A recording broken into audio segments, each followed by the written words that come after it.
مفتی صاحب آپ سے پہلے بھی یہ سوال کیا تھا کہ اللہ تعالیٰ نے قرب قیامت کے لیے حضرت عیسیٰ کو کیوں منتخب کیا, اس کی کیا حکمت ہے؟ حضرت عیسیٰ علیہ دیکھو پیغمبروں کو جو معجزے ملتے ہیں وہ اسی زمانے کے حساب سے ملتے ہیں.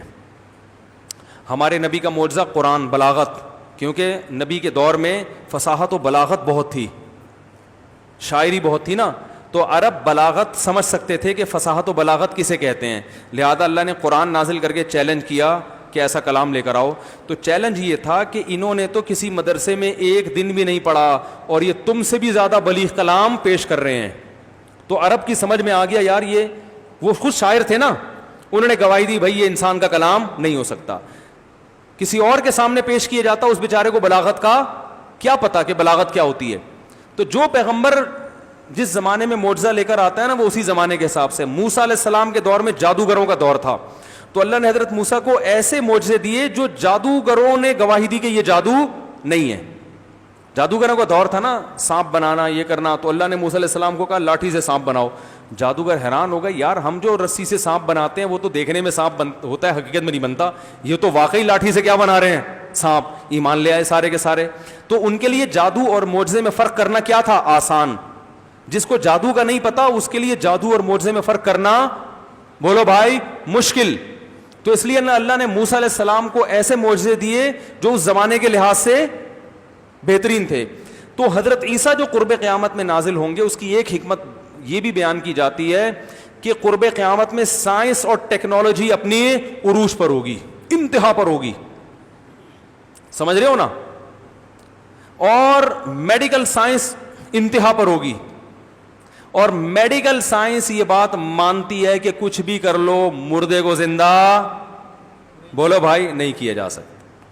لہذا حضرت عیسیٰ علیہ السلام جب مردے کو زندہ کریں گے نا, کیونکہ ان کو تو یہ معجزہ ہے, قم باذن اللہ, وہ 6 مہینے سے مردہ برف خانے میں پڑا ہوا ہے, اسے کہہ دیا ہے قم باذن اللہ, وہ زندہ ہو کے کھڑا ہو گیا. تو میڈیکل سائنس گواہی دے گی کہ یہ انسان کے بس میں نہیں ہے, کوئی خدا ہے جو ان کے ہاتھ پہ یہ کام, بولو بھائی, کر رہا ہے. دیکھو اگر موسیٰ علیہ السلام آئے اور لاٹھی کو سانپ بنائے نا, تو بہت سے لوگ کہہ دیں گے یار کوئی شعبدہ, کوئی معاذ اللہ کوئی جادو ہوگا. کہہ سکتے ہیں نا آج لوگ, کہ ہر آدمی تھوڑی جادو کی حقیقت سمجھتا ہے. لیکن میڈیکل سائنس تو اب سب سمجھ رہے ہیں, ساری دنیا کے ڈاکٹر وہ گواہی دیں گے. پھر وہ جو مٹی کا پرندہ بنایا اور اس میں پھونک ماری اور وہ اڑنا شروع ہو گیا, میڈیکلی یہ ممکن ہے؟ ڈاکٹر کہے گا بھائی یہ تو اگر پرندہ بنانا بھی ہے تو پرندے ہی کی جینز کوئی سیل لینا پڑے گا, اسے کسی دوسرے پرندے کے سیل کے ساتھ کراس کرنا پڑے گا, یہ لمبا چوڑا پروسیس ہے, لیبارٹری میں ہوگا, یہ بھی رومال بچھا کے نہیں ہو سکتا. حضرت عیسیٰ علیہ السلام کہیں گے اچھا ٹھیک ہے بھائی, لاؤ مٹی لے کر آؤ, کیچڑ لے کر آؤ, ٹھیک ہے نا.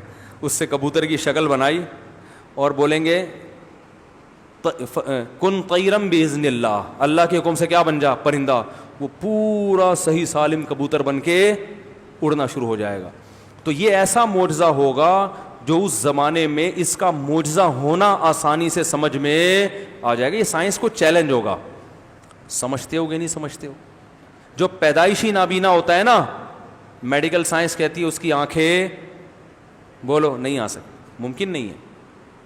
حضرت عیسیٰ علیہ السلام پیدائشی نابینا کے آنکھوں پہ ہاتھ پھیریں گے, اس کی بینائی ہے بھائی, بولتے کیوں نہیں؟ تو یہ جو, کیونکہ جو سائنس تو ہر مذہب میں اکثر سائنٹسٹ ہی مخالفت کرتے ہیں, کہتے ہیں مردے قیامت میں زندہ کیسے ہوں گے, اللہ بتا دیں گے ایسے ہوں گے, ٹھیک ہے نا. سائنس تو یہ کہتے ہیں نا مردے کیسے زندہ ہوں گے, بھائی اللہ بتا دیں گے ایسے ہوں گے. عیسیٰ علیہ السلام کو کہیں گے ذرا 2-4 مردے زندہ کر کے دکھاؤ, پھر وہ مردہ زندہ ہو کے بتائے گا بھی میرے اوپر گزری کیا ہے, ٹھیک ہے نا. تو لوگ انسان کے بچے بنیں گے اس وقت. تو ایک یہ بھی حکمت معلوم ہوتی ہے. اور ایک بڑی حکمت یہ ہے کہ آخری جنگ جو مسلمانوں کی سب سے بڑی جنگ ہوگی وہ یہودیوں کے ساتھ ہوگی. کس کے ساتھ ہوگی؟ یہودی کے. تو اور حضرت عیسیٰ کے سب سے بڑے دشمن کون ہیں؟ یہودی, جن کا یہ دعویٰ ہے کہ ہم نے حضرت عیسیٰ کو قتل کیا تھا. تو اللہ یہودیوں میں جو اسلام قبول نہیں کریں گے انہیں حضرت عیسیٰ کے ذریعے مار پڑوائیں گے, حضرت عیسیٰ کے ذریعے, تاکہ انہوں نے حضرت عیسیٰ کے ساتھ جو ظلم کرنے کی کوشش کی تھی اس ظلم کا حضرت عیسیٰ ہی کے ہاتھوں ان سے انتقام لیا جا سکے. سمجھتے ہو؟ اور تیسرا مسئلہ, تیسرا اس لیے کہ ہمارے ہاں جو لبرل لوگ ہیں جو کہتے ہیں حضرت عیسیٰ آسمانوں پہ زندہ نہیں ہے، جو جغامدی صاحب جیسے لوگ، اللہ ان کے بارے میں بھی بتا دے گا، حضرت عیسیٰ جب نازل ہوں گے نا تو وہ بھی بتا دیں گے کہ دین مولویوں سے سیکھا کرو، پروفیسروں سے بولو بھائی نہیں سی. جب وہ آئیں گے نا قرب قیامت میں تو خود بتا دیں گے دیکھو میں آسمانوں پہ زندہ تھا، اور غامدی صاحب کے جتنے کلپ تھے وہ سارے کیا ہو گئے؟ جھوٹے ہو گئے. تو اب میں جب دنیا سے جاؤں گا تو آئندہ خیال کرنا بیانات علماء کے سننے ہیں، لبرل ٹائپ کے پروفیسروں کے بولو نہیں سن. یہ بھی ایک وجہ حضرت عیسیٰ علیہ السلام کو واپس لانے کی. اس کا تعلق اگر تقدیر سے ہے، محنت سے نہیں ہے، تو ہم نے دیکھا کہ اکثر لوگ زیادہ محنت، پھر بعد میں بتائیں گے، بہت لمبے لمبے سوالات کے جواب کا بھی ٹائم نہیں. ایک مثال دی جاتی ہے کہ ایک مچھلی سارے تالاب کو گندا کرتی ہے، اس طرح اگر چند مولوی خراب ہوں گے تو سارے اس کی وجہ سے بدنام ہوں گے. بالکل صحیح ہے. لوگ کیا کرتے ہیں، ایک دو مولوانا کو غلط دیکھا تو سارے مولویوں کو برا بھلا کہنا شروع کر دیا. ایسا تھوڑی ہے بھائی، ہر فیلڈ میں اچھے بھی ہوتے ہیں برے بھی ہوتے ہیں.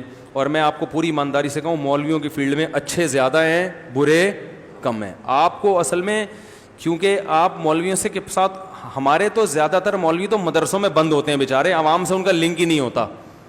تو جن کا لنک ہوتا ہے وہ ان کو دیکھ رہے ہوتے ہیں آپ، صحیح ہے نا.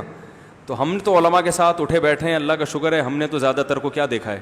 اچھا ہی دیکھا ہے، سخی دیکھا ہے. گناہوں سے خامیاں ہر ایک میں ہوتی ہیں، پورا صحیح دنیا میں کوئی بھی نہیں ہوتا، لیکن خیر الحمدللہ غالب ہے. کبھی بیٹھو، آؤ مدرسوں میں جا کے اندر بیٹھو، پتہ چلے گا 20-20 سال سے کتابیں پڑھا رہے ہیں تھوڑی تھوڑی تنخواہوں میں، اتنی تھوڑی تھوڑی تنخواہوں میں، اتنے اتنے گھنٹے. یہ قاریوں کو دیکھ لو، تھوڑی تھوڑی تنخواہوں میں